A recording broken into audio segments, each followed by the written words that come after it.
الشيطان الرجيم بسم الله الرحمن الرحيم إن الله وملائكته يصلون على النبي يا أيها الذين آمنوا صلوا عليه وسلموا تسليما وقال رسول الله صلى الله عليه وسلم من صلى علي صلاة واحدة صلى الله عليه بها عشرة মহান আল্লাহর সমস্ত প্রশংসা যে আল্লাহ পাক রব্বুল আলামিন তার রাসূল সাল্লাল্লাহু আলাইহি ওয়াসাল্লামের প্রতি আমাদেরকে দরুদ ও সালাম পেশ করার আদেশ প্রদান করেছেন।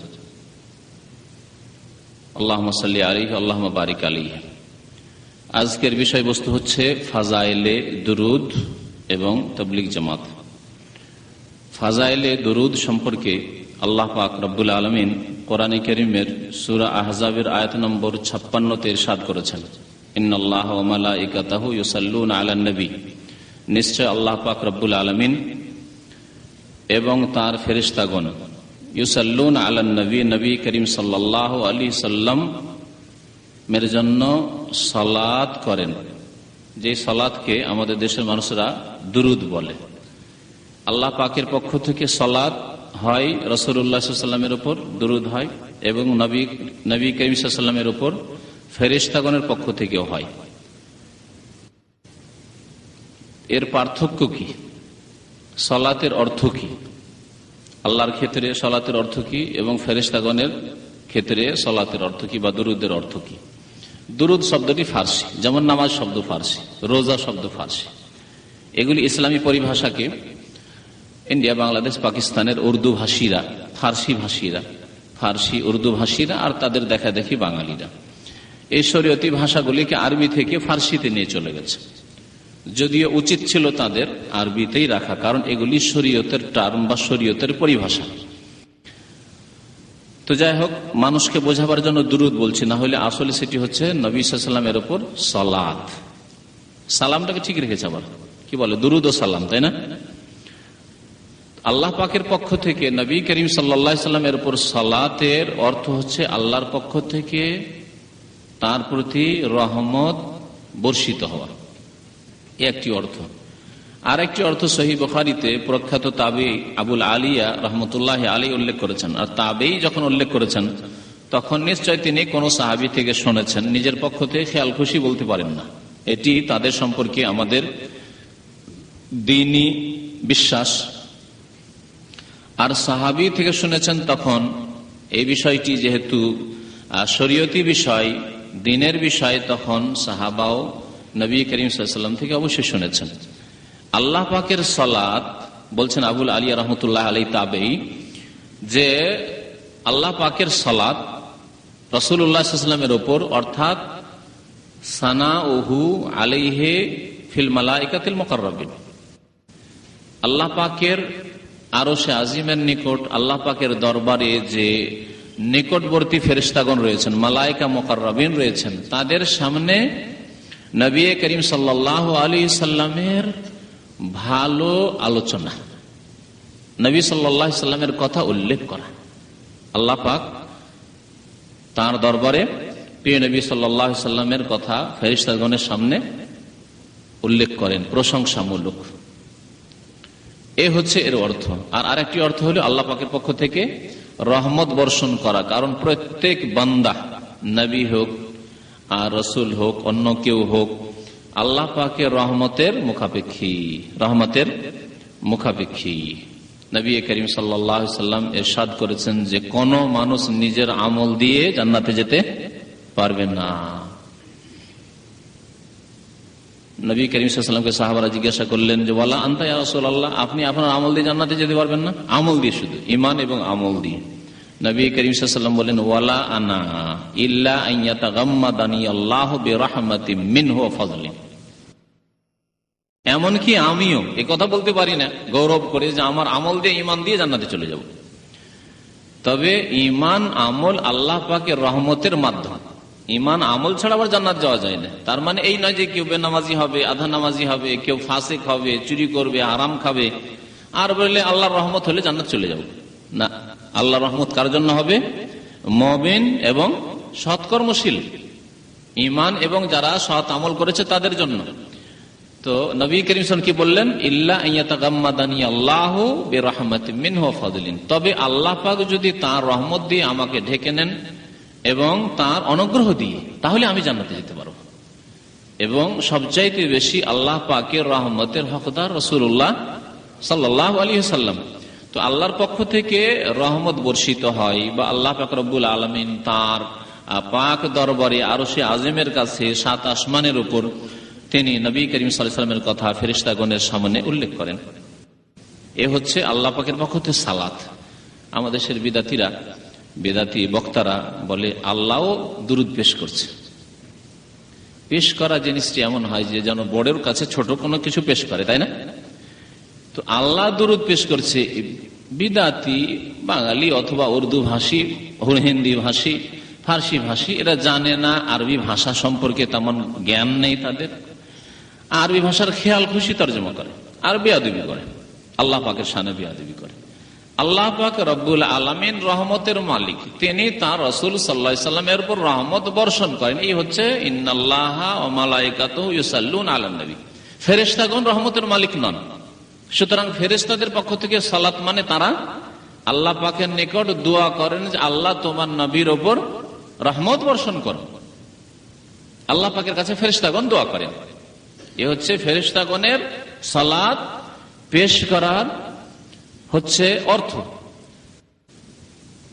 সুতরাং কি করো, ইয়া আইয়ুহাল্লাযীনা আমানু, হে মুমিনগণ তোমরা সাল্লু আলাইহি, রাসূলুল্লাহ সাল্লাল্লাহু আলাইহি সাল্লামের উপর সালাত পেশ করো, মানে তার জন্য দোয়া করো, তার জন্য রহমতের দোয়া করো বা সালাতের দোয়া করো। ওয়াসাল্লিমু তাসলিমা, এবং সালাম পেশ করো যথাযথ। ওয়াসাল্লিমু তাসলিমা, তাহলে আল্লাহ পাক রব্বুল আলামিন আমাদেরকে আদেশ করলেন কয়টি বিষয়ের? সালাত এবং সালাম। নবী করিম সাল্লাল্লাহু আলাইহি ওয়াসাল্লামকে সাহাবায়ে কেরাম জিজ্ঞাসা করলেন, সহিহ বুখারী মুসলিমের হাদিস রয়েছে, যে ইয়া রাসূলুল্লাহ আমরা জানতে পারলাম যে কাইফা নুসাল্লিমু আলাইক, ফাকাইফা নুসাল্লি আলাইক, আমরা জানতে পারলাম যে আপনারা সালাম কেমন করে পেশ করেন। কেমন করে জানতে পারলাম? তার আগে তাহলে আত্তাহিয়াতের শিক্ষা দিয়েছিলেন। আত্তাহিয়াতে কি শিক্ষা রয়েছে শেষখানে? আসসালামু আলাইকা আইয়ুহান নবী, হে নবী মুহাম্মদ সাল্লাল্লাহু আলাইহি ওয়াসাল্লাম আপনার উপর সালাম শান্তির ধারা বর্ষিত হোক। আসসালামু আলাইকা আইয়ুহান নবী ওয়া রাহমাতুল্লাহি, এবং আল্লাহর পক্ষ থেকে রহমত বর্ষিত হোক। ওয়া বারাকাতুহু, আল্লাহর পক্ষ থেকে বরকত বর্ষিত হোক। আসসালামু আলাইনা, তারপরে আমাদের উপর শান্তি বর্ষিত হোক। কারণ আমাদের উপর শান্তি আসার উপায় হচ্ছে রাসূলুল্লাহ সাল্লাল্লাহু আলাইহি ওয়াসাল্লামের প্রতি ঈমান। তার প্রতি যদি আমরা ঈমান না নিয়ে আসতাম তাহলে আমাদের উপর আল্লাহর রহমত বা শান্তি সালাম বর্ষিত হতো না। সুতরাং আমাদের চাইতে বেশি হক রাখেন কে? রাসূলুল্লাহ সাল্লাল্লাহু আলাইহি ওয়াসাল্লাম। আমরা আমাদের জন্য দোয়া করার আগে যেন দোয়া করছি কার জন্য? রাসূলুল্লাহ সাল্লাল্লাহু আলাইহি ওয়াসাল্লামের জন্য। নিজের ওপর প্রাধান্য দিচ্ছি, অগ্রাধিকার দিচ্ছি রাসূলুল্লাহ সাল্লাল্লাহু আলাইহি ওয়াসাল্লামের জাতে মুবারককে।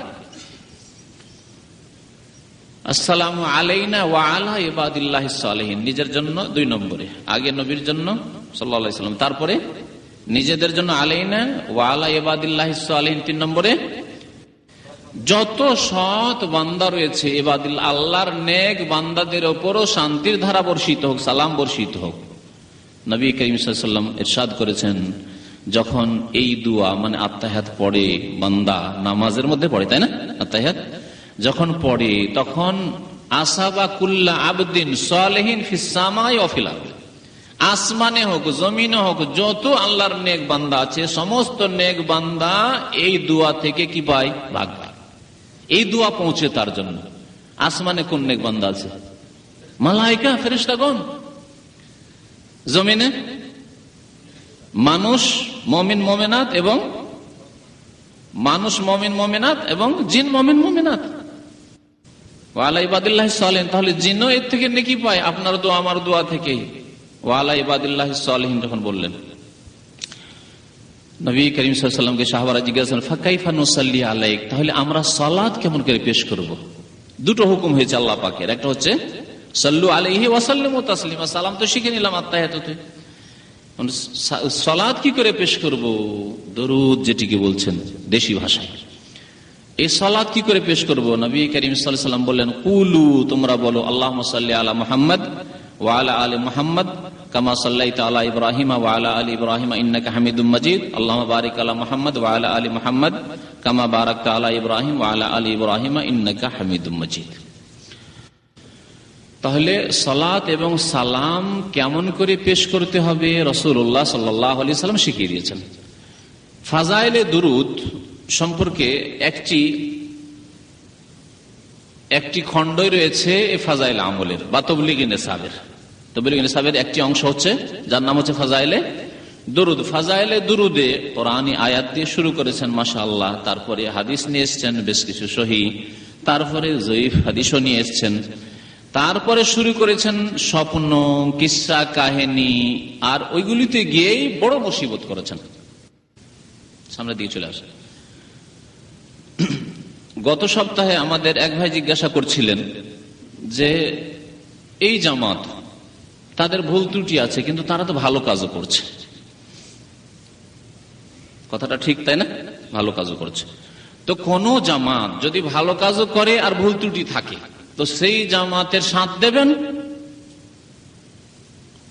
এর উদাহরণ ওই রকমই হচ্ছে যে দুধ, মাশাআল্লাহ, দুধে কত ভিটামিন। হ্যাঁ, নবী সাল্লাল্লাহু আলাইহি ওয়াসাল্লাম ওর চাইতে ভালো খাবারের দোয়া করতে বলেনি, বলেছেন ওয়াজিদনা মিনহু, আল্লাহ আরো বেশি করে দাও। দুধ একেবারে খাঁটি দুধ মাশাআল্লাহ 1 লিটার দুধ, 1 লিটার দুধে মাত্র 10 ফোঁটা নাপাকি পেশাব হোক আর অন্য কোনো ময়লা আবর্জনা হোক অথবা সারা মদ হোক দেওয়া হয়েছে। কি করবেন? খাবেন ওই দুধ খাবেন না, ফেলে দেবেন। 1 লিটার দুধ 10 ফোঁটা, সামান্য তো। আর যদি এর উল্টো হইতো, যেমন ফাজাইলে দুরুদের অবস্থা এরকম এখানে, হ্যাঁ, এই জামাতের ফাজাইলের কিতাবের অবস্থা এরকম যে কোরআন হাদিস অল্প স্বল্প তো আছে কিন্তু তার সাথে শিরক বিদআতে ভরপুর। তাহলে কি করবেন বলুন দেখি?